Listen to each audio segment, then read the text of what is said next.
आज pastor Joseph Prince के साथ। ऑलराइट, चलिए इसी समय परमेश्वर के वचन पर चलते हैं। 2 तीमुथियुस 3। यहां इसमें लिखा है कि हर एक पवित्र शास्त्र परमेश्वर की प्रेरणा से रचा गया है और उपदेश और समझाने और सुधारने और धर्म की शिक्षा के लिए लाभदायक है।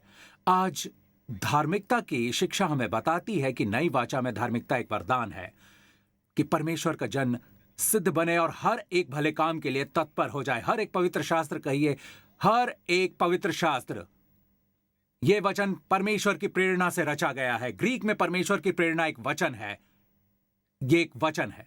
असल में यह परमेश्वर की फूकी गई श्वास है। आपके हाथों में जो बाइबल है वो परमेश्वर की फूकी गई श्वास है। वचन परमेश्वर द्वारा फूकी गई श्वास है। अब परमेश्वर की यह श्वास वही श्वास है जो उत्पत्ति 2 में है, जहां बाइबल में लिखा है कि परमेश्वर ने उसके यानी आदम के नथनों में श्वास फूंक दिया, जीवन का श्वास, और आदम जीवता प्राणी बन गया। आमीन। इसीलिए कल्पना कीजिए, आमीन, यदि आप कमजोर हो रहे हैं, आपको ऐसा महसूस हो रहा है जैसे आपके अंदर ताकत है ही नहीं, तो जब आप वचन में समय बिताते हैं, यहां तक कि शारीरिक रूप से भी, तो इसका पर प्रभाव पड़ेगा। आमीन। यह परमेश्वर की श्वास है। परमेश्वर की श्वास इस किताब में है।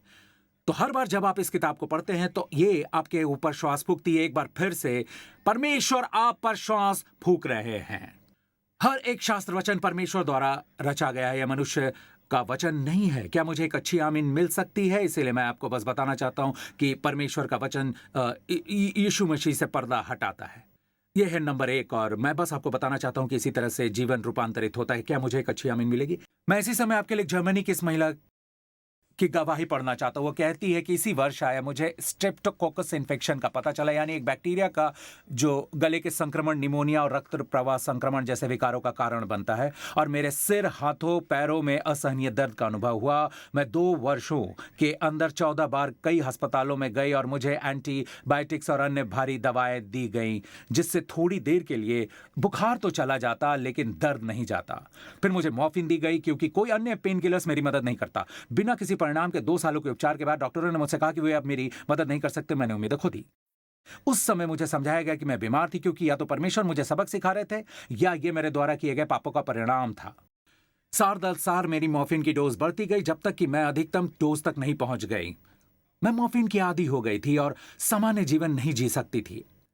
8 साल पहले मैं एक पुनर्वास सेंटर में गई, लेकिन 14 दिनों के बाद बंद कर दिया क्योंकि मैं दवा को छोड़ने के भयानक लक्षणों को बर्दाश्त नहीं कर सकी। डॉक्टरों ने मुझे समझाया कि मॉर्फिन एक सिंथेटिक दवा है, इसलिए इस दवा को छोड़ने के लक्षण दर्दनाक होंगे और दूर होने में अधिक समय लगेगा। 5 साल के बाद कोई हमारे चर्च में आया और हमें टीवी पर जोसेफ प्रिंस नामक प्रचारक से सावधान रहने को कहा। ये जर्मनी में था। तो बाय द वे हम जर्मनी में भी हैं। ओके, तो जिज्ञासा हुई ये हमेशा होती है, जिज्ञासा हुई। मैंने पास्टर प्रिंस के उपदेशों को बहुत सावधानी और संदेहों के साथ छिपकर देखना शुरू किया। सो मुझे असल में उस उपदेशक को धन्यवाद देना चाहिए, चाहे कोई भी डंकर हो। लेकिन जितना ज्यादा मैंने उपदेशों को देखा, मैं उतनी ही अधिक आशावान और मुक्त हो गई। आखिरकार परमेश्वर के अनुग्रह ने मेरी मसीही जीवन को पूरी तरह से बदल दिया। मेरे लिए यह जानना एक प्रकाश था कि अब उन लोगों के लिए दंड की कोई आज्ञा नहीं जो मसीह यीशु में हैं। हालेलुया। तब से मैं पास्टर प्रिंस के उपदेशों को दिन में 2 बार देखती हूं।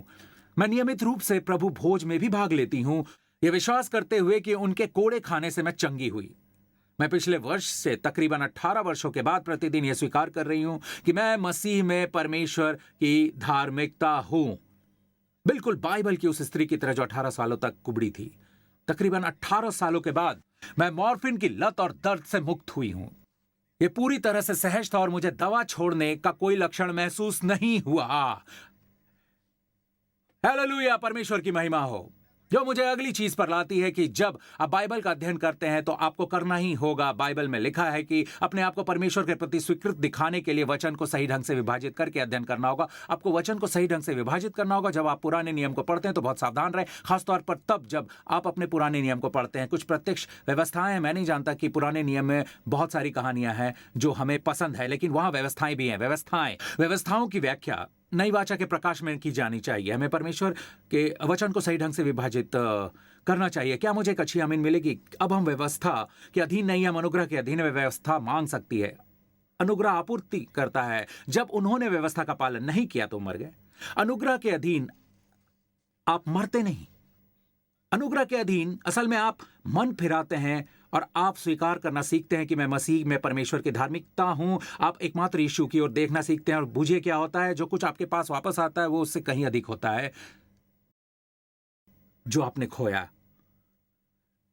यानी अनुग्रह, क्या आप सुन सकते, व्यवस्था हम में से सर्वोत्तम को दंड की आज्ञा देती है। अनुग्रह हम में से सबसे बुरे को बचाता है। हमें परमेश्वर के वचन को सही से विभाजित करना होगा। अक्सर जब आप सुसमाचार पढ़ते हैं तो लोग सोचते हैं सुसमाचार पूरा अनुग्रह है। हाँ, परंतु यीशु ने 3.5 साल की सेवकाई के ठीक अंत में कहा, मुझे तुमसे और भी बहुत सी बातें कहनी हैं, परंतु अभी तुम उसे सह नहीं सकते। परंतु जब पवित्र आत्मा आएगा तब वो तुम्हें सत्य का सब मार्ग बताएगा। जो हमें यह बताता है कि पौलुस की शिक्षाएं नहीं है।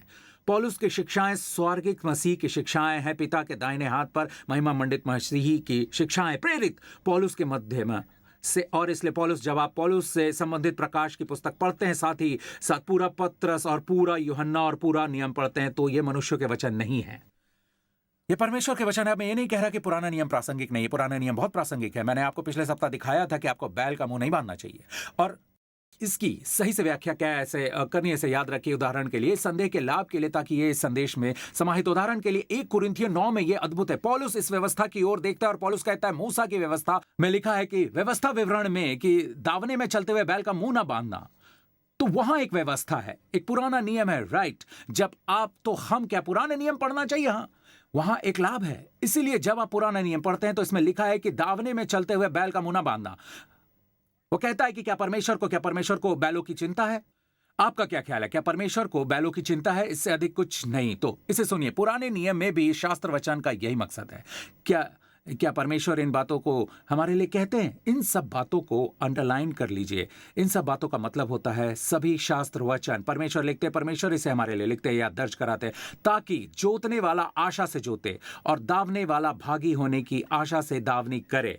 ऑलराइट। और अंतिम वचन में लिखा है, जबकि हमने तुम्हारे लिए आत्मिक वस्तुएं बोई, तो क्या यह कोई बड़ी बात है कि तुम्हारी शारीरिक वस्तुओं की फसल काटे? तो पौलुस कह रहा है कि बैल वहां परमेश्वर के वचन का सेवक है। आमीन। उसे भरपूर प्रतिफल मिलना चाहिए, जो तिमुथियुस में भी है। 1 तिमुथियुस में यही वचन है कि दावने वाले बैल का मुंह न बांधना। और सुसमाचार में यीशु का एक उदाहरण है कि मजदूर अपनी मजदूरी का हकदार है। यीशु ने हवाला दिया, ये यीशु द्वारा कहा गया। और फिर वो कहता है कि जो प्राचीन अच्छा प्रबंध करते हैं, वे जो वचन सुनाने और सिखाने में परिश्रम करते हैं, 2 गुने आदर के योग्य समझे जाएं। ये सब पुराने नियम के एक शास्त्र वचन पर आधारित है। आमीन, आमीन। तो ये अद्भुत है, क्योंकि सभी शास्त्र वचन हमारे लाभ के लिए लिखे गए। नंबर 1, सभी शास्त्र वचन यीशु से पर्दा उठाने के लिए लिखे गए हैं। नंबर 2, ये बैलों या जानवरों के लिए नहीं है। परमेश्वर ने पहले आपको प्राथमिकता दी है। अब मैं इसे समाप्ति पर लाना चाहता हूं, लेकिन जो सबसे महत्वपूर्ण बात है वो ये है कि हम बाइबल का अध्ययन करते हैं यीशु को देखने के लिए, और हम इसे एमाउस के सड़क के अनुभव के आधार पर देखते हैं। अब हम देखते हैं कि 2 चेले थे। बाय द वे, वो रविवार का दिन था, और उसी दिन, उसी सुबह यीशु मुर्दों में से जी उठे। उसी रविवार को, शायद दोपहर में, उन्होंने चलने का समय निकाला। उन्होंने अपने उन 2 चेलों के साथ चलने के लिए समय निकाला जो निराश थे। वे वापस एक स्थान यानी एमाउस नामक गांव की ओर चल रहे थे। एमाउस का मतलब है गर्म स्नान, रोमी स्नान की तरह, स्पा की तरह, जापान में ओनसेन की तरह गर्म स्नान। तो वे गर्म स्नान नामक इस स्थान की ओर जा रहे थे, और वे हताश थे। वे आपस में बात कर रहे थे, वे हताश थे, और प्रभु निकट आए। और बाइबल में लिखा है कि उनकी आंखें ऐसी बंद कर दी गई थी कि वे उन्हें देख न सके। और आप में से बहुतों ने मुझे इसे साझा करते हुए सुना है, पर मेरे लिए एक प्रकाश था। मैंने इस पर कभी भी किसी को उपदेश देते नहीं सुना। मुझे आश्चर्य होता है कि प्रभु ने उनकी आंखों को उन्हें देहधारी रूप में देखने से क्यों रोका। यदि आप मुर्दों में से जी उठे हैं तो क्या यह अद्भुत नहीं है? मुझे लगता है कि लोगों को उनकी निराशा से बाहर निकलने के लिए यह सबसे अच्छे तरीकों में से एक है। और यह कहना कि दोस्तों इसकी ओर देखो, कीलों से छिदे हाथों की ओर देखो, मेरी तरफ देखो, भाले के घावों को देखो, मैं यीशु हूं। क्या यह अद्भुत नहीं है? लेकिन जाहिर सी बात है कि प्रभु को लगा कि उससे भी कुछ बहुत बड़ा है। आमीन। इसीलिए वो उनके पास आए और उन्होंने उनकी आंखों को उन्हें देखने से रोक दिया कि असल में वो कौन है। फिर वो उनके साथ हो लिया और कहते हैं कि ये क्या बात है जो तुम कर रहे हो और तुम दुखी हो। तुम हताश हो, वो कहता है। क्या तू अकेला परदेशी है जो नहीं जानता कि इन दिनों क्या क्या हुआ है? यीशु नासरी है और उन्होंने यही कहा कि हमें आशा थी कि यही इज़राइल को छुटकारा देगा। तो उनके हताश होने का कारण ये नहीं है कि वे यीशु पर विश्वास नहीं करते थे, बल्कि ये है कि यीशु एक अलग मुद्दा थे। वो मुख्य मुद्दा नहीं है, वो मुख्य मुद्दा नहीं है। बहुत से मसीही इसीलिए भी हताश है क्योंकि वे यीशु पर विश्वास करते हैं, लेकिन उनके लिए मैं यीशु का इस्तेमाल अपने प्रचार के लिए करता हूं। मैं अपने काम में सफल होने के लिए यीशु का इस्तेमाल करता हूं। मैं इसके लिए यीशु का इस्तेमाल करता हूं, मैं इस्तेमाल करता हूं। तुम ऐसा नहीं कर सकते। बाइबल का अध्ययन समृद्धि के रास्ते खोजने के लिए नहीं है, ये यीशु को देखने के लिए है, और फिर आप समृद्ध होंगे। आमीन। क्या आप सुन रहे हैं? गौर कीजिए कि यीशु ने उन्हें कैसे इससे बाहर निकाला। बाइबल में लिखा है कि यीशु कहते हैं, ये हे निर्बुद्धियों और भविष्यवक्ताओं की सब बातों पर विश्वास करने में मंदमतियों। और अब यदि वे हताश है तो कलीसियों के विरुद्ध दो इल्जाम है, निर्बुद्धि और विश्वास करने में मंदमती। ऐसा इसलिए क्योंकि उन्हें ज्ञान नहीं है, या यदि उनके पास ज्ञान है तो वे विश्वास करने में मंदमती है। निराकरण क्या है? बाइबल में लिखा है, और मूसा से शुरू करते हुए मूसा की बाइबल की पहली 5 पुस्तकें, उत्पत्ति, निर्गमन, लेव्य व्यवस्था, गिनती, व्यवस्था विवरण, ये मूसा की पहली 5 पुस्तकें हैं। इन्हें मूसा की पुस्तकें कहा जाता है। आमीन। तोरा यानी ग्रीक में पेंटाट्यूक। और मूसा से और सब भविष्यवक्ताओं से आरंभ करके 1 राजाओं, 2 राजाओं, शमूएल से आरंभ करके सारे पवित्र शास्त्रों में से अपने विषय में, ना कि इज़राइल के विषय में, अपने विषय में की बातों का अर्थ उन्हें समझा दिया। क्या आप सुन रहे हैं? सुन रहे हैं ना? और बाइबल में लिखा है कि यात्रा के अंत में इसने क्या कहा? जब वो हमें पवित्र शास्त्र का अर्थ समझाता है तो क्या हमारे मन में उत्तेजना ना उत्पन्न हुई? तो उन्होंने उनकी आंखें क्यों बंद कर दी थी? मैंने इसे वर्षों पहले प्रभु से पूछा। प्रभु ने मुझे उत्तर दिया। मैंने कभी किसी को इसका उपदेश देते नहीं सुना। प्रभु ने मुझे प्रत्यक्ष प्रकाश दिया। प्रभु ने मुझसे कहा ऐसा इसलिए क्योंकि उनके लिए मुझे व्यक्तिगत रूप से देखने की तुलना में पवित्र शास्त्र में देखना अधिक महत्वपूर्ण है। उस मार्ग में हर एक को समान अवसर मिलेगा। आज आपको पता है, हम एमाउस में नहीं हैं, हम वहां नहीं हैं जहां यीशु है। आपको पता है, लेकिन फिर भी आप वहां जाते हैं, आप वहां देहधारी यीशु को नहीं देखते। ऑलराइट, ये महिमा मंडित यीशु को नहीं देखते। तो आज ये हमारे लिए समान अवसर है। हम सभी यीशु को पवित्र शास्त्र में देख सकते हैं। और जब आप यीशु को देखते हैं तो आप अपने आप को देखते हैं, क्योंकि आप उसी में डाले गए हैं। और ना केवल ये, जब आप यीशु को देखते हैं तो सब कुछ ठीक हो जाता है। नजरिया, आप चीजों को उनकी महिमा के लिए करने लगते हैं। लेकिन जब आप पवित्र शास्त्र का अध्ययन करते हैं तो आप उसका प्रमुख काम है। आमीन। बाय द वे, इसी तरह से आप रूपांतरित होते हैं, चाहे आप बहुत बुरे स्वभाव के व्यक्ति ही क्यों ना हो। आपको पता है कि इस रूपांतरित कैसे होना? प्रयास करके नहीं। अपना सर्वोत्तम कीजिए, गहरी सांस लेना शुरू कीजिए, अपना सारा गुस्सा बाहर निकाल दीजिए। गहरी सांस भरिए, पेट से सांस लीजिए, डायफ्रामेटिक सांस लीजिए। किसी व्यक्ति को थप्पड़ मारने से पहले 10 तक गिनिए, फिर सांस बाहर छोड़िए। मैं आपको इसे बताता हूं, यह कुछ स्थितियों में काम करता है, क्योंकि आपको पता है शरीर की चीजें काम करती हुई प्रतीत हो सकती है, लेकिन मैं आपको बताता हूं यह सही जवाब नहीं है। जवाब है रूपांतरण। यदि आप बीमार हैं तो यहां से यहां तक, यानी संपूर्णता तक कैसे पहुंचे? आमीन। यदि आप ऐसे व्यक्ति हैं जो अभिमानी हैं, तो एक विनम्र व्यक्ति होने के इस मुकाम तक कैसे पहुंचा जाए? एक ऐसा व्यक्ति कैसे बन जाए जो परमेश्वर को सारी महिमा देता है? रूपांतरण, आप रूपांतरित कैसे होते हैं? आप रूपांतरित कैसे होते हैं? इसमें यहां 2 कुरिन्थियों 3:18 में लिखा है, परंतु जब हम सबके उघाड़े चेहरे से, इसे ध्यान में रखिए, उघाड़े चेहरे से प्रभु का प्रताप इस प्रकार प्रकट होता है जिस प्रकार दर्पण में, तो प्रभु के द्वारा जो आत्मा है, हम उसी तेजस्वी रूप में अंश अंश करके बदले जाते हैं। नंबर 1, हम उसी तेजस्वी रूप में बदले जाते हैं। नंबर 1, हम उसी तेजस्वी रूप में बदले जाते हैं। वाह वाह वाह! इसका मतलब है कि जब मैं बाइबल पढ़ता हूं और मैं यीशु को देखता हूं, तो क्या यीशु संपूर्ण है? क्या यीशु स्वस्थ है? मैं उसी रूप में बदल रहा हूं। और इसीलिए जब मैं बीमार हूं तो मैं मत्ती, मरकुस, लूका, यूहन्ना पढ़ना पसंद करता हूं। बस यीशु के निर्देशों के वचनों को नहीं, पर आश्चर्य कर्मों को। आमीन। क्योंकि मैं उसी छवि में रूपांतरित हुआ हूं। पर पास्टर प्रिंस रूपांतरण वाला है ये हिस्सा, लेकिन मैंने आपको सर्वोत्तम प्रयास किया। ये आपके प्रयास करने से नहीं होता, ये प्रभु के आत्मा से होता है। और आत्मा चाहता है कि आप बस देखें। देखना दर्पण में देखने के जैसा है। पास्टर, दर्पण को देखना क्या है? कि मैं आपके सामने समर्पण कर सकता हूं। मुझे दर्पण कहां से मिल सकता है? यही दर्पण है। यही दर्पण है। ओके, मैंने कहा यही दर्पण है।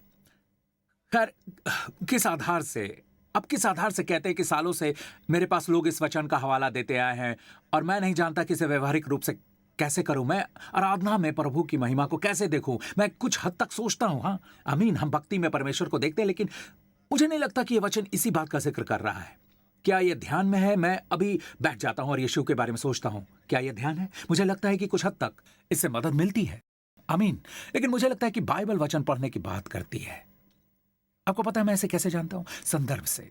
जब आप सब कुछ पढ़ते हैं तो संदर्भ बहुत महत्वपूर्ण होता है। इसकी ओर देखिए, इस वचन 18 की ओर, राइट, इस पर वापस जाइए। इसमें लिखा है यहां तक कि आज तक जब मूसा की पुस्तक पढ़ी जाती है, फिर से मूसा क्या है, बाइबल की 5 पुस्तकें ये यहूदी लोगों को हवाला दे रही है। जब से उत्पत्ति या निर्गमन, लेवी व्यवस्था या गिनतियां व्यवस्था विवरण पढ़ते हैं, जब वो मूसा को पढ़ते हैं तो चेहरे से एक पर्दा उठता है, चेहरा खुल जाता है। अभी हमने पढ़ा, अब उनके हृदय पर पर्दा पड़ा है। जब वे पढ़ते हैं बैल का मुंह ना बांधना, ओके, तो इसका मतलब है कि बैल का मुंह मत बांधना। वे नहीं देखते, लेकिन जब पर्दा हटता है तो इन्हें एक गहरा प्रकाश दिखाई देता है। मैं चाहता हूं आप सभी प्रकाश के दीवाने बने। मैं चाहता हूं कि आप सभी प्रकाश के आदी बने। मैं चाहता हूं कि आप सभी ऐसे ही बने। वाह, मैं बाइबल से प्रकाश पाना चाहता हूं। चलो, आमीन। और जब आप किसी प्रचारक को सुनते हैं जो आपको कोई प्रकाश नहीं देते, चलो बैठ जाइए, मैं एक ऐसे प्रचारक को सुनना चाहता हूं जो प्रकाश देता, तो मुझे पता है कि वो परमेश्वर के साथ अपने रिश्ते में बिल्कुल ताजा है। वो परमेश्वर से सुन रहा है, वो स्वर्ग से सुन रहा है, आमीन। मेरे ख्याल से किसी को भी यहां कदम नहीं रखना चाहिए जिसे परमेश्वर से ताजा प्रकाश न मिला हो, आमीन। हमारे सभी पास्टरों के पास ताजा प्रकाश है और मैं चाहता हूं कि आप पर ताजा प्रकाश आए। आप कल से मन्ना पर जीवित नहीं रह सकते, आप कल के चढ़ावे पर जीवित नहीं रह सकते, आप कल के भोजन पर जीवित नहीं रह सकते। आप ऐसे कोई भी नहीं, व्यवहारिक रूप से आप भी नहीं। क्या आप नहीं खाते और फिर कुछ दिनों तक उसी पर जीवित रहते? खैर, अब और नहीं खाना पड़ेगा। क्यों? क्योंकि मैंने 2 दिन पहले चिकन राइस खाया था और मुझे अभी भी याद है कि उसका स्वाद कैसा था। आमीन, आमीन। नहीं, आप मत्ती से पूछिए। हाँ, मैं आपको बता रहा हूं, कोई भी चीज आपको से दूर नहीं रख सकती, आमीन, जब बात खाने की आती है। तो क्या आप अभी भी इसे दोबारा खाना चाहते हैं? मुझे पता है कि इसका स्वाद कैसा है, पर मैं इसे फिर से खाऊंगा। तो यही वचन है। उदाहरण के लिए आप उन्हीं वचनों को पढ़ते हैं, क्या आपको पता है आप इसे खा रहे हैं और फिर से इसका वही मूल्य, क्योंकि आप वही हैं जो आप खाते हैं। क्या मुझे एक अच्छी आमीन मिल सकती है? क्या आपको इससे मदद मिलती है? तो जब कभी मूसा की पुस्तक पढ़ी जाती है तो उनके हृदय पर पर्दा पड़ा रहता है। तो इस पर्दे को कैसे हटाएं? ये ऐसा लगता है कि जैसे वो केवल शाब्दिक शब्द ही देखते हैं, वे बाहर से देखते हैं, वे प्रकाश नहीं देखते। ऑलराइट, फिर भी जब भी कोई प्रभु की ओर मुड़ता है, प्रभु यीशु की ओर, तो पर्दा हट जाता है। इसलिए जब आप बाइबल को खोलते हैं तो हमें प्रभु के पास जाएं, कहें, प्रभु यीशु, मैं आपकी ओर मुड़ता हूं। प्रभु, आपको देखने के लिए मेरी आंखें खोलो। प्रभु यीशु, तभी पर्दा हट जाता है और आप देखते हैं। और उस रात राजा सो न सका। आप लिखना शुरू कर देते हैं, आप लिखना शुरू कर देते हैं, आमीन। फिर एक दिन आपसे किसी के जीवन में रात के मौसम को साझा करने के लिए कहा जाता है। हो सकता है कि ये किसी सहकर्मी या मित्र या के साथ या आमने सामने हो। आप साझा करने में सक्षम हैं क्योंकि ये आपके लिए भोजन रहा है। आपने उसे प्रकाश की नदियों की गहराई से पी लिया और अब नदियां आपसे बाहर आ रही हैं। नदियां दूसरे के लिए है, राइट? आप पीते हैं, कुआं आपके लिए है, नदियां हमेशा दूसरों के लिए होती हैं, आमीन। बाइबल के वचन बहुत मूल्यवान है, कि बहुत कीमती है। पतियों और पत्नियों, यह आपको बताता है कि हे पतियों, अपनी पत्नी से प्रेम रखो जैसा मसीह ने कलीसिया से रखा। और इसमें जल्दबाजी मत कीजिए, जैसा मसीह ने भी कलीसिया से रखा। मसीह कलीसिया से प्रेम कैसे रखते? तो फोकस इस पर नहीं है कि हे पतियों अपनी पत्नी से प्रेम रखो, हे पतियों अपनी पत्नी से ऐसे प्रेम रखो जैसे मसीह ने कलीसिया से रखा। अपनी शादी में मदद के लिए पहले यीशु को देखें। मसीह कलीसिया से प्रेम रखते हैं। मसीह ने कलीसिया से कैसे प्रेम रखा?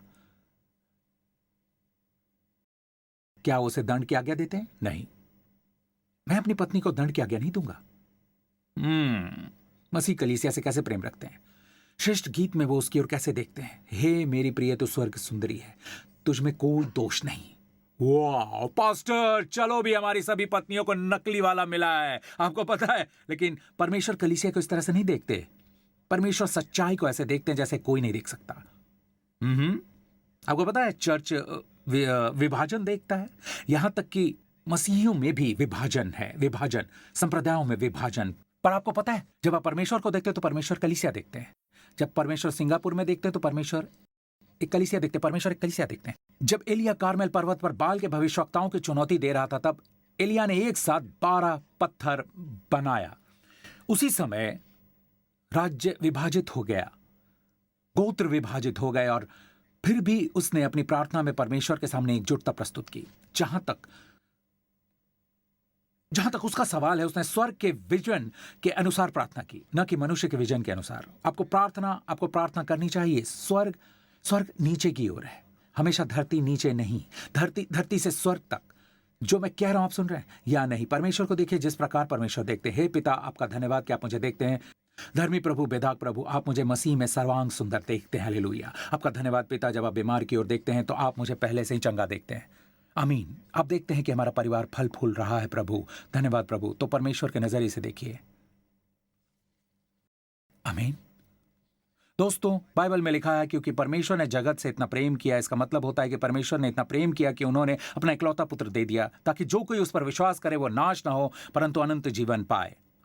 यदि आप विश्वास करते हैं कि मसीह उस क्रूस पर आपके पापों के खातिर मरे, और ये कि वो जो पाप से अनजान थे आपके लिए क्रूस पर पाप बने, ताकि आप उनमें परमेश्वर की धार्मिकता बन सकें, यदि आप ऐसा विश्वास करते हैं तो इसी समय मेरे साथ इस प्रार्थना को कीजिए। कहिए, हे स्वर्गीय पिता, मेरा मानना है कि मसीह मेरे पापों के खातिर मरे और मुर्दों में से जिलाए गए। जब मुझे आप में धर्मी ठहराया गया, मैं अब आपकी संतान हूं। मैं इब्राहिम का वंश हूं, मैं मसीह में हूं, और अब से आप मुझे इसी तरह देखेंगे, क्योंकि यीशु मसीह मेरे प्रभु और उद्धार करता है। मेरे साथ और भी स्वर्गदूत हैं। तब सभी दुष्ट आत्माएं मेरे विरुद्ध हो गई। महान वो है जो मुझ में है, यानी पवित्र आत्मा, और शैतान वो है जो संसार के अंदर है। मैं आपका धन्यवाद करता हूं पिता। मैं अब विजेता टीम में हूं। यीशु के नाम पर धन्यवाद करता हूं पिता। मैं विजेता टीम में हूं, यीशु के नाम पर। आमीन। प्रभु की स्तुति हो। अपने पांव पर खड़े हो जाइए। इस पूरे स्थान पर अपने हाथ ऊपर उठाइए। सुरक्षा को हल्के में मत लीजिए। आमीन। इसे ग्रहण कीजिए। हे स्वर्गीय पिता, इस आने वाले सप्ताह में मैं आपका धन्यवाद करता हूं पिता। जब आपके लोग प्रभु अपने अलग अलग स्थानों पर जाएं, अपने काम के स्थानों पर जाएं, जहां कहीं भी वो यात्रा कर रहे हो प्रभु, मैं यीशु के नाम पर प्रार्थना करता हूं कि आपकी दैवीय सुरक्षा उस हर एक पर और उसके परिवारों पर हो, उनकी रक्षा करे पिता। अंधकार के सभी हानिकारक दुष्प्रभावों से उनकी रक्षा करे प्रभु। हर बीमारी और रोग से प्रभु यीशु के लहू के माध्यम से उन्हें हर उस चीज से सुरक्षित रखे जो उन्हें और उनके परिवार को हानि पहुंचाए या नष्ट करे प्रभु। इस पूरे सप्ताह हे पिता, आपके स्वर्गदूत हमारे साथ रहें कि कोई विपत्ति हमारे निवास के निकट ना आए और कोई विपत्ति हम पर ना पड़े। हे स्वर्गीय पिता, आपका धन्यवाद, और मैं यीशु के नाम पर प्रार्थना करता हूं कि आप हर किसी को प्रदान करें जहां प्रभु जो मेरी आवाज के तले हैं और जो वो देख रहे हैं प्रभु, इसी समय बुद्धिमत्ता का आत्मा और प्रकाश आपके ज्ञान में प्रभु, कि ये प्रकाश उनकी लालसा हो प्रभु, प्रकाश उनकी नई रुचि हो प्रभु, नए सिरे से उसे देखने के लिए जो कुछ भी आपके पवित्र आत्मा द्वारा पवित्र शास्त्रों में प्रकट हुआ है। मैं प्रार्थना करता हूं कि अब से हर कोई जब बाइबल खोले प्रभु, तो मैं यीशु के नाम पर प्रार्थना करता हूं कि वे यीशु को देखे हुए हमारी खातिर सभी चीजों को एक साथ देखें और वे अपने पूरे शरीर के लिए प्रभु जीवन और स्वास्थ्य प्राप्त करें यीशु के नाम पर। और सभी लोगों ने कहा आमीन। परमेश्वर आपको आशीष दे।